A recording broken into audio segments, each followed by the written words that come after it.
सांगतो आहे, ही जनसभा म्हणजे नुसतं भाषणबाजी नाही आहे, तर आजच्या काळामध्ये आम्ही ज्या व्यवस्थेमध्ये जगतो आहे आमच्या अस्तित्वाचा शोध घेणारी सभा. ही स्वातंत्र्याच्या अमृत महोत्सव साजरा करत असताना आज आमचा समाज कोणत्या पातळीवरचा जीवन आणि संविधानाने दिलेले हक्क अधिकार कितपत बहाल झाले आणि जर बहाल झाले नसतील तर का झाले नाही, आणि जर आम्हाला दिलेले संविधानाचे अधिकार मिळत नसतील, उलट ते नष्ट होणारे धोरण कायदे असं नसतील, तथाकथित आमचे निवडलेले राज्यकर्ते तर आम्ही काय नुसत्या महापुरुषांचे पूजन करण्यासाठी आम्ही जन्माला आलो नाही आहे, तर त्यांच्या संघर्ष समजून घेऊन तो संघर्ष आजच्या काळात लढण्याचा वचन देण्यासाठी किंवा सज्ज होण्यासाठी या जनसभा आणि त्या अनुषंगाला प्रश्न असा आहे की एखाद्या समाजात केलेला जो कार्यक्रम असतो तो समाजात ज्या समाजात महापुरुष जन्मले त्या एखाद्या जातीमध्ये जरी जन्मलेले असतील परंतु त्या जातीचे बंधने करून ते मानवतावादी व्यवस्था निर्माण करण्यासाठी गेले असतात. म्हणून ते सर्व मानवतावादी जे महापुरुष असतात ते सर्व मानवी समाजाचे खरे प्रवर्तक असतात, दिशा देणारे असतात, आणि ह्यांच्यापासून प्रेरणा घेण्यासाठी विविध प्रसंगावर आपण इथं एकत्रित होतो. तेव्हा मात्र जेव्हा जात पाहत असतो कार्यक्रम थोडी आदिवासींचा होय, मग एसटींचा तर मग मुस्लिमांचा हो, मग ओबीसीचा तर कार्यक्रमच राहत नाही. ओबीसी मध्ये एखाद्या गलारांच्या पोवारांच्या कुंड्यांचा कार्यक्रम मेळावे भरतात. ओबीसीचं अजून अस्तित्व मित्रांनो, जोपर्यंत आमची ओळख आम्हाला होत नाही किंवा आमची ओरिजिनल ओळख आम्हाला माहिती नसतं तोपर्यंत आमचा अस्तित्व. आणि खऱ्या अर्थानं आज आता आदिवासी बांधवांच्या मार्फत असल्यामुळे काय करतो आदिवासी ह्या मुद्द्यावर केंद्रित करत असताना लक्षात आणून देऊ इच्छितो तुमच्या की मित्रांनो, आदिवासींना वनवासी म्हणून त्यांची ओळख निर्माण करण्यासाठी या देशामध्ये जे आरएसएसच्या माध्यमातून विविध वनवासी आश्रम चालू होत आहेत, हा साधी बाब नाही आहे. आदिवासी समाजाची मूळ ओळख, मूळ संस्कृती, पुसणारी ओळख, नवीन ओळख आज वनवासी हा शब्द परिश्रम दर्शवणारा शब्द आहे.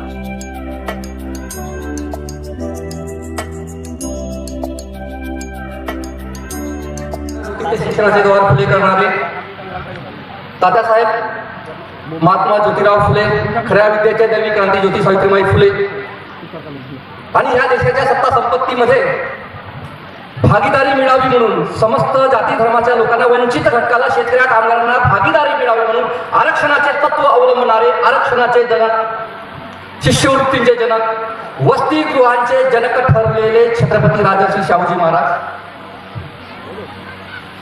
आणि या तमाम महापुरुषांच्या लढ्याला, मानवतावादी लढ्याला कलमबद्ध करणारे, विशेष करून ओबीसी प्रवर्गाचे जन्मदाते ठरलेले विश्वरत्न संविधानाचे शिल्पकार डॉक्टर बाबासाहेब आंबेडकर, आणि आज ह्या महिन्यामध्ये ज्यांच्या जयंती पर्व सुरू आहे, क्रांतीज्योती सावित्रीबाई फुले, राजमाता जिजाऊ आणि तंट्या मामाफिर, ह्या ठिकाणी बिरसा मुंडांच्या जयंती 2 महिन्याच्या अगोदर.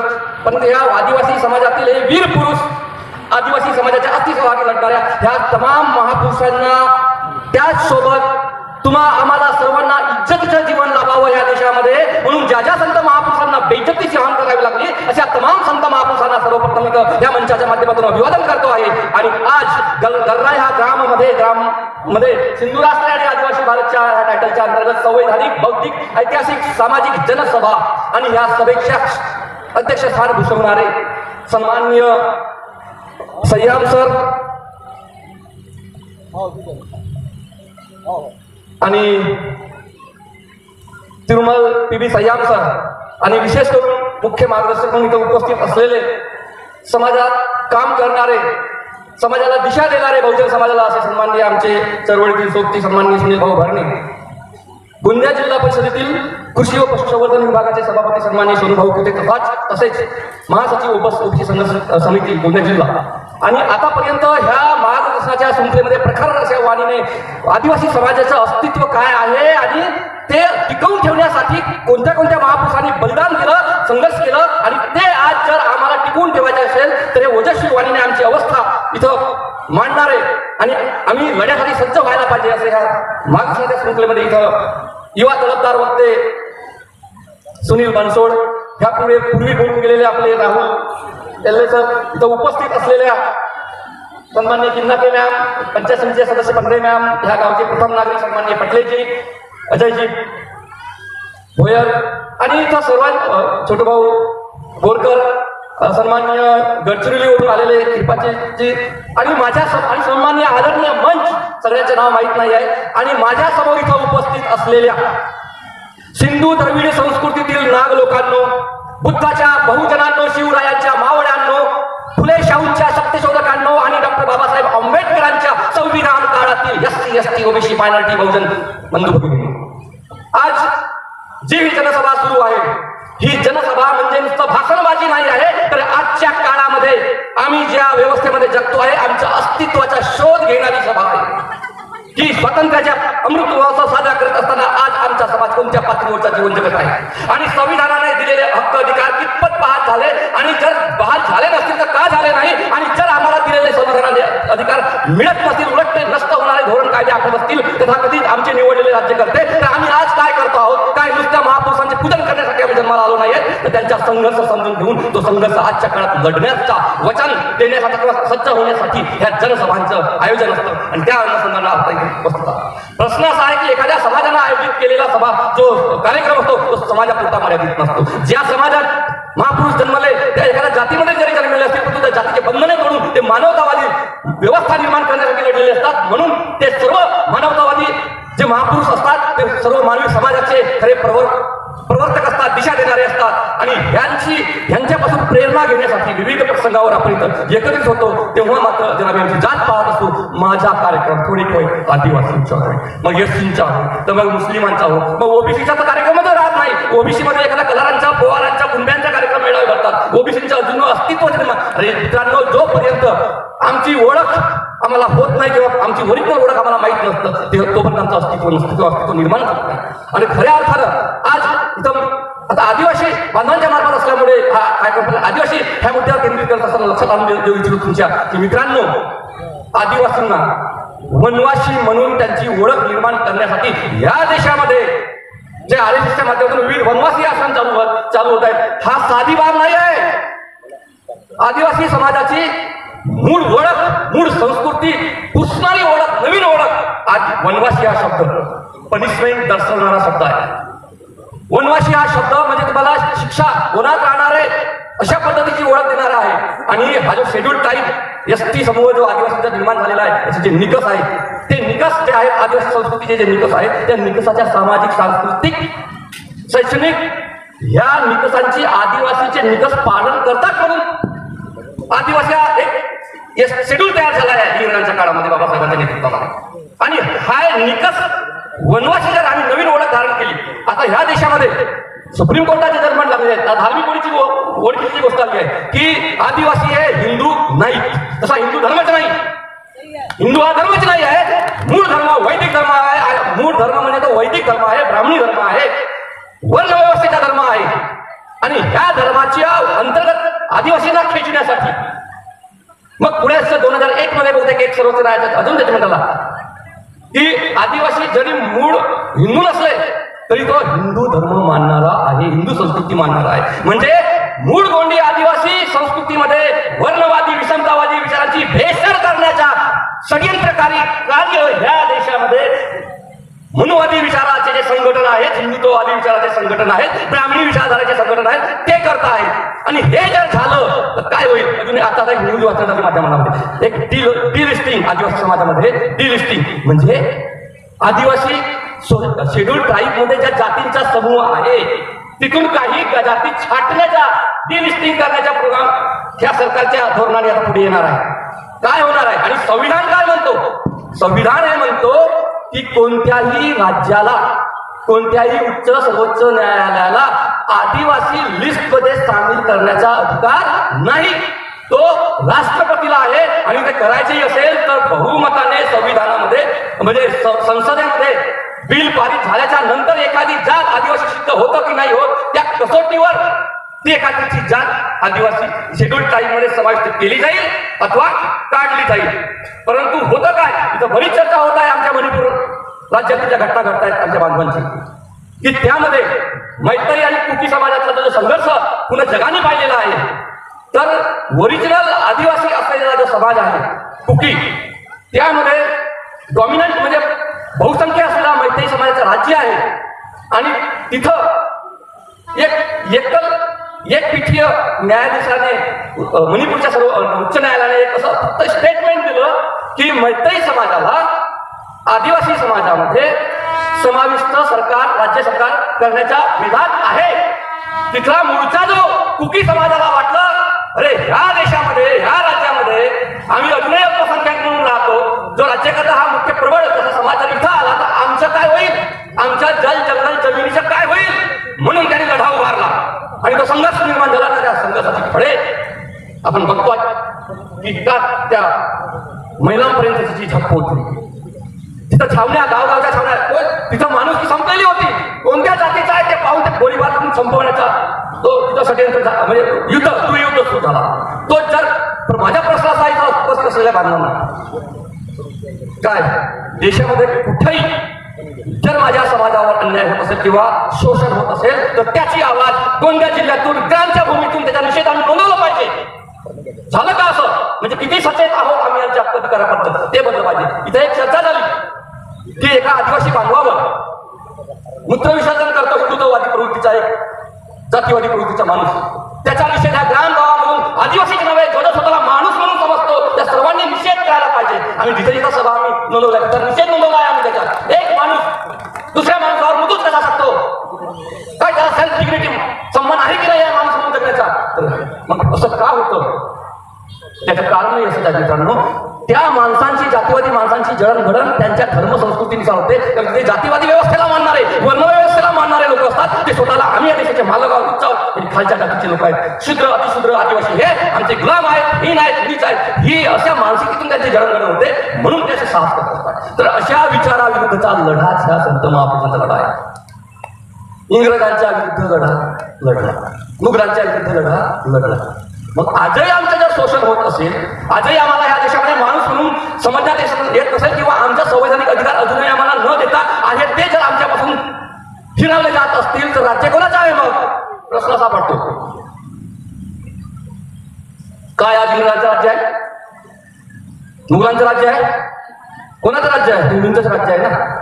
कधी काळ काँग्रेसचे हिंदू तर कधी भाजपचे हिंदू, पण हिंदूंचंच राज्य आहे ना. मग हिंदूंच्या राज्यामध्ये हिंदू छत्रपती येतो. ह्या सगळ्या स्ट्रॅटेजी ज्या आहेत ह्या सगळं राजकीय धोरणांच्या, राजकीय नेत्यांच्या, पार्ट्यांच्या ह्या स्ट्रॅटेजीला आम्हाला भावनिक करून आम्हाला अभ्यास, आमच्या पूर्ण समाजाला अभ्यास नसल्यामुळे, आमची स्वतःची ओळख नसल्यामुळे, आमच्या संविधान आम्ही सामाजिकरित्या संघटित वैचारिक संघटित नसल्यामुळे हे आम्हाला आमच्या समाजामध्ये भेद करतात, जातीमध्ये वाटतात आणि वाटून आपली राजनैतिक पोळी शेकून सत्ता हातामध्ये घेतात आणि त्यांना अभिप्रेत असलेले संविधानाच्या बाहेर जाऊन कायदे धोरणं आणतात. आता ते कायदे धोरणं कसं, आज आम्ही इथं सावित्रीबाईंना आमच्यासाठी शिक्षणाचे द्वार खुलं केलं म्हणून, शाळा सुरू केल्या म्हणून अभिवादन करत असताना आज शैक्षणिक धोरण, राष्ट्रीय शैक्षणिक धोरण 2020 आलेलं आहे. हा संविधानाच्या अंतर्गत आहे का? संविधान म्हणतं की संविधान लागू होताच 10 वर्षाच्या आत या देशातील समस्त तळागाळापर्यंत शिक्षण पोहोचवून, शिक्षण व्यवस्था उभी करून देशाला शिक्षण द्या. आजही 11च्या जनगणनेनुसार 25% निरक्षर आहेत. ही जबाबदारी संविधानाने राज्यकर्त्यावर सोपवली आणि राज्यकर्त्यांनी शिक्षण दिलं नाही आणि आज आम्ही अमृत महोत्सव साजरा करतात. हे तर केलं नाहीच नाही. अजून आता ह्या शैक्षणिक धोरण शिक्षण क्षेत्रामध्ये आम्ही काम करतो. हे बाब तुमच्यासाठी यासाठी सांगतोय की स्कूल कॉम्प्लेक्स आहे. आता पूर्वी 20 कमी पर्सेंटेजच्या शाळा बंद करावा असा निर्णय घेतला होता आपल्या महाराष्ट्र सरकारने. आता स्कूल ते विरोध होतो, त्याचा बंद नाही करत तर मर्ज करायचा. मर्ज म्हणजे 10-12 शाळांचा, 15 शाळांचा एक स्कूल कॉम्प्लेक्स शाळा समूह बनवायचा. याचा अर्थ काय, खेड्यापाड्यातल्या छोट्या छोट्या ज्या मुलांच्या छोट्या छोट्या शाळा असतात त्या बंद होती शाळा कॉम्प्लेक्समध्ये. आता माझ्या प्रश्नात याची झड कोणाला पोहोचेल याचा विचार करा. तर डोंगर पहाडामध्ये सगळ्यात जास्त राहणारा माझा आदिवासी बांधव आहे. सगळ्यात जास्त मुलं शिक्षणापासून जर वंचित होतील तर ते डोंगर पहाडात राहणाऱ्या माझ्या आदिवासी बांधवांची मुलं वंचित होतील.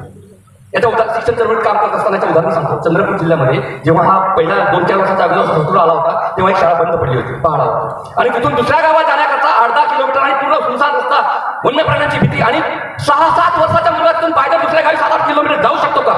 तो जाऊ शकत नव्हता. त्या गावच्या लोकांनी निर्णय घेतला ग्रामपंचायतच्या माध्यमातून, ग्रामसभेच्या माध्यमातून की आमच्या गावची शाळा सरकार बंद करू शकणार नाही आणि सरकारचे शिक्षक लोक काढले होते गावातून. त्यांनी आम्ही शाळा चालवू, ती शाळा चालवली आणि रस्त्यावर मुलांच्या मार्फत आंदोलन केलं. सर ते शेवटी सरकारला लक्षात आलं की नाही बा आणि ती शाळा पुढे सुरू झाला. तो एक प्रयोग होता. आता हे शाळा संकुल झालं तर मला का फरक पडते? 10 किलोमीटर 8-10 किलोमीटरची मुलं येतील एका शाळेमध्ये. एका शाळेमध्ये तर मुलंच नाही आहेत ना. 10-15 विद्यार्थ्यांना शिक्षक, एक शिक्षक कसा काय? जापानमध्ये एका मुलीला शिक्षण बंद पडत होतं, त्यांनी रेल्वे सुरू ठेवली होती ना. आमच्या 15-20 मुलांचं शिक्षण जर बंद पडत असेल तर ही शाळा हे म्हणते का ते पैसे नाही आहे सरकारला. कोणाचे पैसे? तुमच्या बापाचे पैसे नाही आहेत. आमच्या घरातून दररोज आमचा बांधव तो पैसे भरतो, तो आमचे पैसे आहेत आणि आमचे पैसे आमच्या शिक्षणावर खर्च करावा म्हणून हंटर कमिशनच्या समोर इंग्रजांच्या काळामध्ये महात्मा फुले निवेदन देतात मोफत सक्तीचं शिक्षण, आणि तो शिक्षण आजचे सरकारी शैक्षणिक धोरणातून नाकारण्याचा प्रयत्न आजचे जे सरकार करत असेल तर इथं बसलेला माझ्या बांधवांना विनंती प्रश्न आहे, काय तुम्ही तुमच्या मुलांचं शिक्षण बंद पडू देणार काय? अरे शिक्षणाशिवाय माणूस म्हणजे पशु, मी नाही म्हणत, विचारवंत म्हणतात.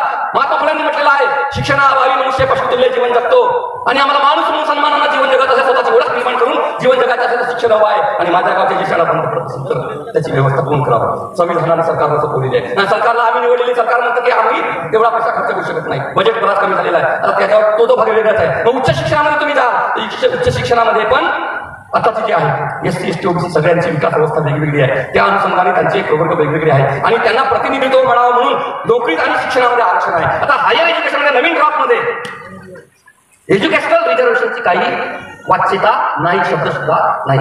दुसरी गोष्ट, जे गरीब विद्यार्थी असतात तर जर स्कॉलरशिप मिळाली, शिक्षण प्रतिपूर्ती शुल्क मिळाली, राहण्याची व्यवस्था झाली, तरी तो मुलगा घरी बसला तरी त्याच्या पूर्ण व्यवस्था सरकार बघतं, पूर्ण व्यवस्था करतं, तो उच्च शिक्षण घेऊ शकतो.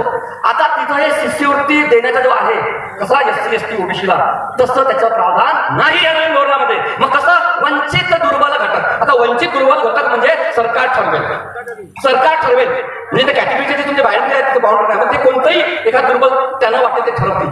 त्यामध्ये बऱ्याचशा लोकांच्या संधी गमावल्या जातील. उच्च शिक्षणातून आजचा युवा आमचा बाहेर फिरला जाईल, काय करणार आहात मग? हा माझा प्रश्न आहे. म्हणजे आज उच्च शिक्षण आणि गावची ज्या शाळा बंद होत असेल तर पुन्हा ग्रामसभेला शाळा विषय समितीला जे अधिकार आहेत ते त्या ठरावाला सर्वोच्च न्यायालयामध्ये पण ग्रामसभेच्या ठरावाला चॅलेंज नाही. म्हणून शिक्षण चळवळीच्या मार्फत आम्ही सांगत असतो की ज्या गावची शाळा, आता गोंदिया जिल्ह्यामध्ये 225 शाळा आहेत, त्या बंद पडणार आहेत, मर्ज बनणार आहेत, आणि मग स्कूल कॉम्प्लेक्स शाळा समूह एक मोठी शाळा बनणार आहे, आणि असं सांगितलं जातं की पूर्ण अद्यावत गुणवत्तापूर्ण सोयी सुविधा अशी शाळा आम्ही देऊ. अरे याचा विचार तर करा. एक प्रायोजित नंदुरबार जिल्ह्यामध्ये पुण्यामध्ये एक 500 शाळा सुरू केली आहे, समूह शाळा 12 शाळांच्या, एक समूह शाळा 500 मध्ये निर्माण झाली, आणि तिथं 12 शाळा मिळून 175 विद्यार्थी शिकत होते. तर त्यापैकी त्या समूह शाळेमध्ये दाखल किती झालंय? 125. 50 विद्यार्थ्यांच्या काय शाळा बाहेर झाले एका निर्णयात, एका शाळेतून, एका समूह शाळेतून. महाराष्ट्रामध्ये असे स्कूल कॉम्प्लेक्स जर निर्माण झाले, कितीतरी विद्यार्थी शाळा पाहिजे होती. मग ह्या मुलांचा हक्क नाही का या देशामध्ये शिक्षण घेण्याचा? हा प्रश्न आहे. मग येण्या जाण्याची सुविधा काय? म्हणजे सरकार म्हणते आम्ही बस लावून. आता ते म्हणजे हक्काची राहणार आहे. ज्या वेळेला सरकारने त्या बस चालवणाऱ्याला ड्रायव्हरचा बसचा भत्ता दिला नाही आणि ते सरकार त्यांनी बस बंद केली नाही, म्हणजे दररोज येण्या जाण्याची त्याची व्यवस्था नियमित राहिलं तसं नाही, कायदा नाही. आता बऱ्याचशा वेळेला हायर एज्युकेशनमध्ये शिकणाऱ्या आमच्या विद्यार्थ्यांना स्कॉलरशिप भेटत नाही, तर प्रशासनाकडून बंधुकी फीस भरा नाही त्या शाळेतून फुटा, म्हणजे असे आडकाठी घालतील लोक, पैसे देणार नाही. म्हणजे ती फी म्हणजे फक्त आश्वासन आहे, म्हणजे फसवणूक आहे सुद्धा. आमच्या हक्काची शाळा शिक्षण व्यवस्था बंद होईल. तर म्हणून आम्ही शिक्षण हा विषय मी घेतला. ह्याच्यासोबत इथं ज्यांना आम्ही अभिवादन करत आहोत, तर माझ्यापेक्षा मला असं वाटतं ह्या आदिवासी संस्कृतीमध्ये आपण खूप स्वतःही संस्कृती जगत आहात. आम्ही वैदिक संस्कृती आणि हिंदू कृषी संस्कृती, जातीय संस्कृती आणि वैदिक संस्कृती अशी भेसळ झालेली संस्कृती, आणि महापुरुषांनी संत महापुरुषांनी दिलेली मानवी संस्कृती, अशा भेसळ संस्कृतीतून बाहेर निघता आम्ही ओबीसी समाजातून थोडा भ्रमिष्ट असतो. आजही आमच्या बांधवांनी म्हटलं की आजही ओबीसी समाजामध्ये विद्यार्थ्यांना वसतिगृह मिळावे. आता आदिवासी बांधवांचे एवढ्या वर्षापासून वसतिगृह सरकार निर्माण करू शकत नाही, हक्काचं आहे तरी त्यांचं बजेट वेगळं आहे. अरे ओबीसीला तर बजेट नाही या देशामध्ये, ओबीसीला मोजायला या देशामध्ये तयार नाही आहे. कारण तरी पण या देशामध्ये ओबीसी शांत कसा आहे प्रश्न पडतो. मग दुसरी आम्ही शोध घेतो, तर ओबीसी शांत ह्या करताय, तू स्वतःची ओळख ओबीसी म्हणून त्यांनी निर्माण केली आहे. त्याची ओळख इतरांनी ह्या देशाच्या मनोमताने निर्माण केली आहे. एक तर हिंदू म्हणून फक्त वोट देण्याकरता. त्याच्यानंतर घरात गेला तर कुंभी बनतो, पोवर बनतो, माडी बनतो, तेली बनतो, ओबीसी बनत नाही. परिणामी ओबीसीच्या शिक्षणाच्या हक्कासाठी, नोकरीच्या हक्कासाठी या देशाच्या बजेटमध्ये, अर्थसंकल्पामध्ये 52% ओबीसीला 52% बजेट त्या विकासासाठी मिळावा यासाठी संघर्ष करत नाही. त्यामुळे यांना मिळत नाही बजेट. पण तो आदिवासी बांधवांना मिळतो ना, SC बांधवांना बजेट मिळतो ना. बघ तो पैशातूनही जर तुम्हाला आतापर्यंत आमच्या विद्यार्थ्यांना जर हक्काचं वसतिगृह बांधलं नसेल तर ओबीसीना तर नुसतं लॉलीपॉप देऊ शिकवून राहिली. सोनूभाऊ आहे तिथं. छगन भुजबळ साहेबांना माझा त्या हरिवाडी अधिवेशनामध्ये आमचा एक शिष्टमंडळ गेला होता भेट नाही करता की पावसाळी अधिवेशनामध्ये ओबीसी काही बांधव असतील किंवा नसतील तर आपण ओबीसी SC ST एका ग्रामीण जीवन जगतो. आपण सगळे बांधव आहोत. एकामेकाच्या हक्कासाठी आपण एकामेकाला समर्थन केलं पाहिजे. ह्या अंगानं ओबीसी बांधव, आदिवासी बांधवांच्या हक्काची गोष्ट येते तर त्यांच्या पाठीशी मोठा भाऊ म्हणून ओबीसी बांधवांना उभं राहायला पाहिजे. SC बांधवांच्या हक्का संवैधानिक हक्क त्यांच्या हक्क मिळावा म्हणून त्यांच्या पाठीच्या आम्ही उभं राहायला पाहिजे. आणि आणि ओबीसी बांधवाला त्याच्या पाठीमागे एससी बांधव उभं राहायला पाहिजे. ते राहतच नाही का? त्याच्यामध्ये ही महापुरुषांच्या विचारामुळे ही समज निर्माण झालेली आहे. पण ओबीसी वर्गामध्ये ज्या शेतकरी कामगार जाती येतात यांच्या आपल्या ह्या देशातील भागीदारीबद्दल स्वातंत्र्याचा अमृत महोत्सव साजरा करत असताना सुद्धा समज निर्माण झालेला आहे. म्हणून यांच्या मुलांना सहज आता वसतिगृह मिळालं. आता वसतिगृहामुळे न मिळाल्यामुळे माझ्या खेड्यातला गरीब ओबीसी विद्यार्थी शेतकऱ्याचा त्याला मुंबई पुण्यामध्ये नागपूरमध्ये शिकायचं असेल आणि तो जर किरायाची रूम घेऊ शकत असेल तर तो तिथे जात नाही. मग छोट्या मोठ्या शाळांमध्ये गावच्या आजूबाजूच्या छोट्या मोठ्या कॉलेजचं शिक्षण घेतं. म्हणजे आमचा क्रीम गुणवत्तावादी विद्यार्थी अशा उच्च शिक्षणात कॉम्पिटिशन बाहेर फेकला जातो. याचा विचार ओबीसी बांधवांनी केला पाहिजे. अरे आपण धर्मासाठी एवढं मरमर करतो, ज्या पक्षांसाठी तुम्ही एवढ्या वर्ष 75 वर्ष मरमर केला त्या पक्षांचे सरकार आले गेले, काय दिलं तुम्हाला? मोजू शकलं नाही. तुमची संख्या कशी आहे, किती आहे ते मोजू शकले नाही आपली, आणि ते मोजू शकले नाही. त्याच्यामुळे संवैधानिकरित्याने आमचा वाटा या देशामध्ये अर्थसंकल्पामध्ये, शिक्षणामध्ये, शिष्यवृत्तीमध्ये शाहू महाराजांचा आम्ही विरोध करतो. सगळ्या जातीसाठी त्यांनी वसतिगृह बांधले. आज ओबीसीसाठी एक वसतिगृह नाही. आता 51 वसतिगृहांचा शेतकऱ्याने 76ची घोषणा केली आणि 51 आता बजेट रडू थोडेसे लोक भांडतात तर थोडं देण्याचा प्रयत्न करतो. महाविकास संस्था निघाली. आता तर ओबीसीना मिळू नये म्हणून या देशातील राज्यकर्त्यांनी मराठा आणि ओबीसी लावून टाकला झगडा. अरे त्यांना मराठ्यांना कोण नाही म्हणतं, ओबीसीचा वाटा घालता. आदिवासी बांधवांसोबत आता धनगरचा वाद लावून दिला नाही. फक्त नुसतं यांना द्यायचं नाही ना त्यांनाही द्यायचं नाही, यांना फक्त वोट घ्यायचा आहे नेत्यांना चुनावाला म्हणून यासाठी नुसते वाद लावून घेतलेला आहे. म्हणजे त्यांनाही जो मिळणार आहे तर सहज मिळता येईल. त्यांनाही तर का म्हणजे कायदेशीररित्या त्याच्या आले तर काय, पण राज्य सरकारला तो अधिकार नाही त्यांची एखादी जात समाविष्ट करावी. म्हणून तरी पण हे आश्वासन देतात आमच्या बांधवांना माहिती नसेल, अज्ञान असतं आणि आपण पेटून उठतं. आपसामध्ये भांडण्या करता. धनगर ओबीसी वाटप, धनगर एसटी आदिवासी वाद लावून दिलं, इकडे मराठा वाद, कधी मग एससी सोबत असं आपसात बहुजन समाजाच्या या जाती आहेत यांना आपसात लढवण्याचं कार्य जाती व्यवस्थेमध्ये, वर्ण व्यवस्थेच्या धर्मामध्ये तर केलं. आज एवढं शिक्षण मिळाल्या नंतरही करत असतील ना, आम्ही जर त्याला बळीच पडतो तर शिकून आम्ही काय दिवे लावलं? शिक्षण नुसता नोकरी करण्यासाठी, पोट भरण्यासाठी जर शिकलं असाल तर मरून जा आजच. बाबासाहेब म्हणतात जर तुम्हाला पोट भरण्यासाठी जगायचं असेल तर आजच मरून जा. कटकट वाचना मेहनत करण्याची सन्मानानं या मानवी व्यवस्थेमध्ये मला जगता यावं म्हणून भारतीय नागरिक म्हणून मी माझं जे कल्चर आहे, माझं जे संस्कृती आहे ते विचार वैज्ञानिकरित्या, मानवीरित्या अजून करत मी माझी प्रकल्प संस्कृती या देशामध्ये वाढवावी या अंगाने मी जगलं पाहिजे सन्मानाने. आणि तसं न होता आम्ही आपसात जर भांडत असू, नाही भांडणे लावणारे राज्यकर्ते वर्ग असतील तर आपण सावध राहायला पाहिजे. एवढंच म्हणतो. अजून बरेच जरी विषय असले, तंट्याबिल मामाचा थोडासा विषय वाचला, गेन सिंहाचा थोडंसं वाचतं नाही, त्यांचं काय योगदान आहे यांचं वाचत असताना लक्षात आलं. यासाठी बोलतो की आज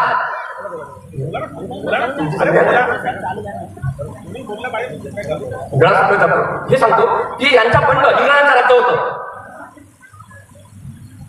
यांचा जो बिरसा मुंडा, धरती आबा बिरसा मुंडा, तंट्या भील असतील, मामा तंट्या भील असतील, यांचे जे नाव दिले त्याच्या जयंती परवा त्याचा अभिवादन करत असताना यांच्या युद्धात कशा करताय ती स्वतःसाठी नाही सांगितलं. एक माणूस म्हणून माझ्या समोर जर माझ्या समाजाचं शोषण होत असेल, स्त्रियांच्या जर आपण धिडोळे निघत असतील, मी पाहू कशा शकतो, मी जगू कशा शकतो, म्हणून त्यांनी लढा उभारला.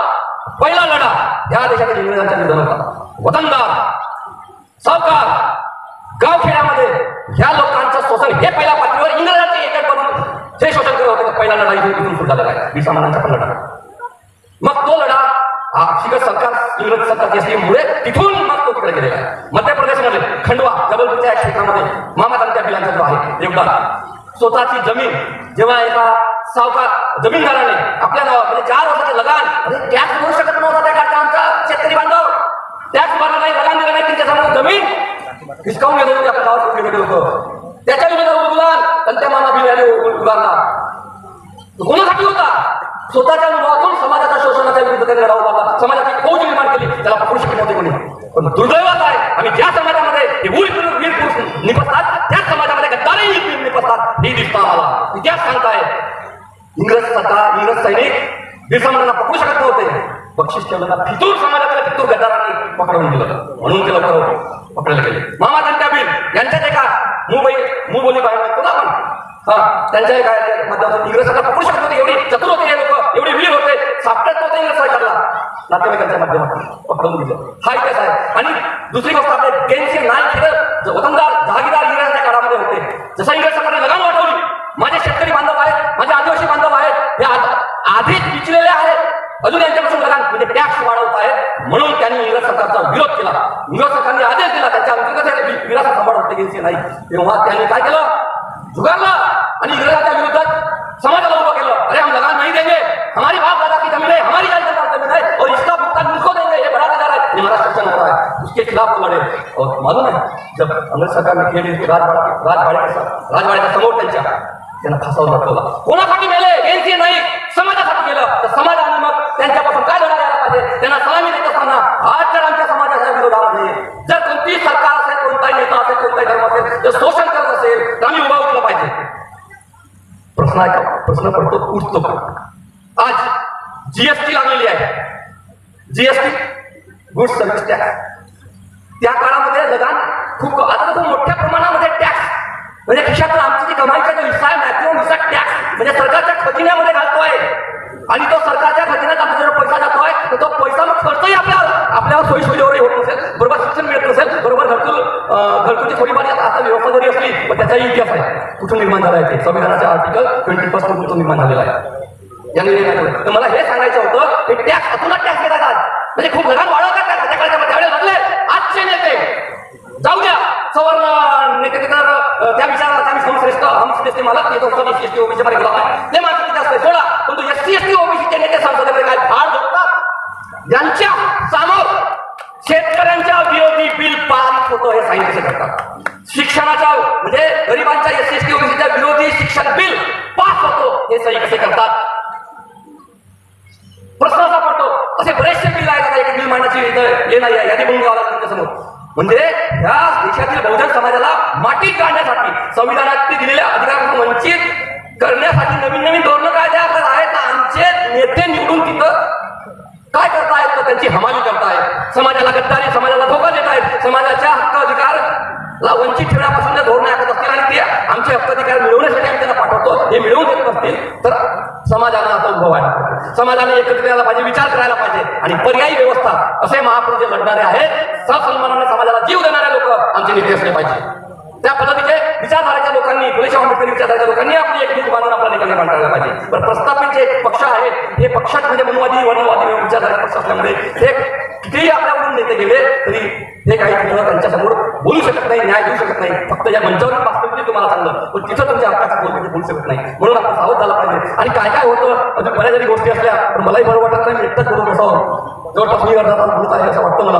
आणि सत्य शेवटी आजच्या व्यवस्थेवर एक कविता एक काव्य रचलेला आहे। आज मेरे नजर में मैं देख रहा हूं कि आज संविधान ने दी हुई आजादी छीनी जा रही, जो अंग्रेजों ने जो हक दिए थे वो भी नहीं रह रहे अभी, अंग्रेजों के जमाने के कायदे हैं करके आज बदलते जा रहे हैं और वर्ण व्यवस्था के हिसाब से मनुस्मृति के हिसाब से कायदे यहाँ पे बनाए जा रहे हैं उसके तहत, इसलिए खोती हुई आजादी नजर आई। फिर बोले सर हर साल तो हम 15 अगस्त को इकट्ठा होते हैं आजादी का पर्व मनाने के लिए,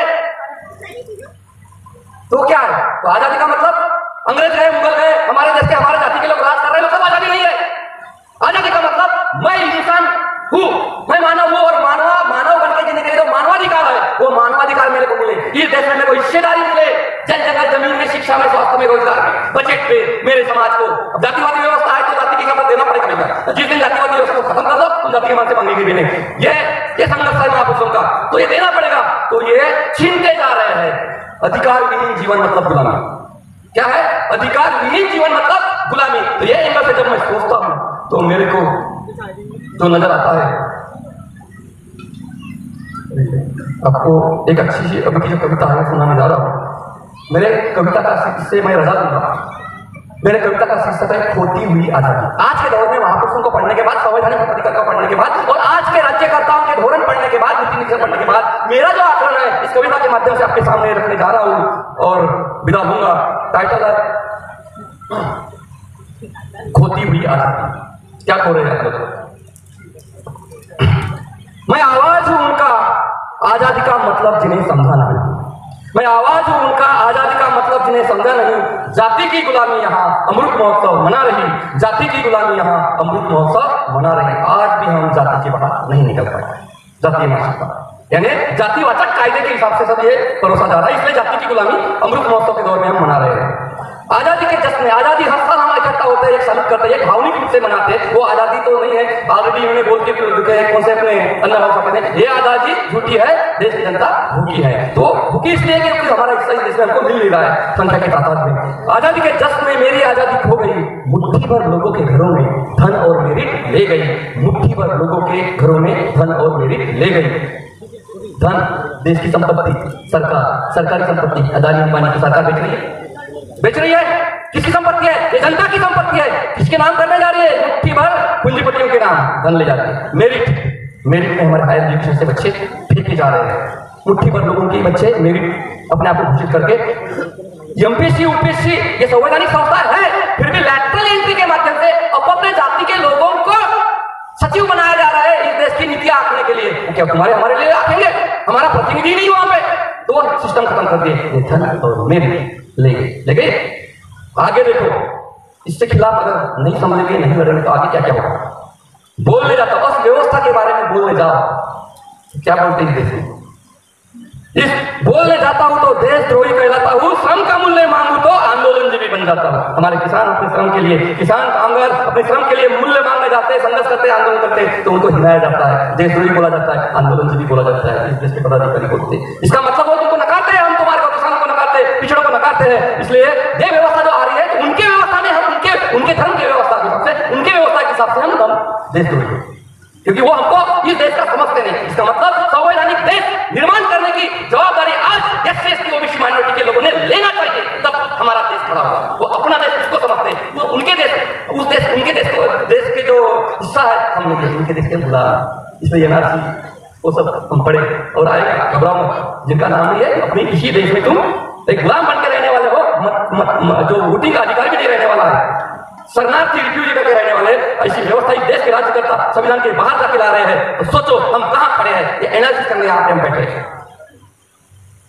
आगे प्रजा का तंत्र हम चाहते हैं अजय मुना सर तुम्ही काय काय खोटा सांगता जी, आता 26 जानेवारी होता प्रजासत्ताक दिवस साजरा करना है ना, तो प्रजा का तंत्र अब पूंजी का तंत्र बन रहा है। ओके, पॉलिटिकल वोटिंग का पावर है, तब तक पॉलिटिकल आजादी है। हालांकि आजकल मशीनरी के माध्यम से वोट भी चुराया जा रहा है, ये अब सामने बातें आ रही है बहुत सारे जजमेंट्स के माध्यम से।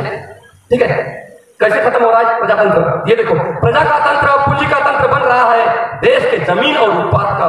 ओके, प्रजा का तंत्र अब पूंजी का तंत्र बन रहा, देश के जमीन और उत्पाद का अब मैं मालिक कहाँ? देश के जमीन और उत्पाद अब मैं मालिक कहाँ?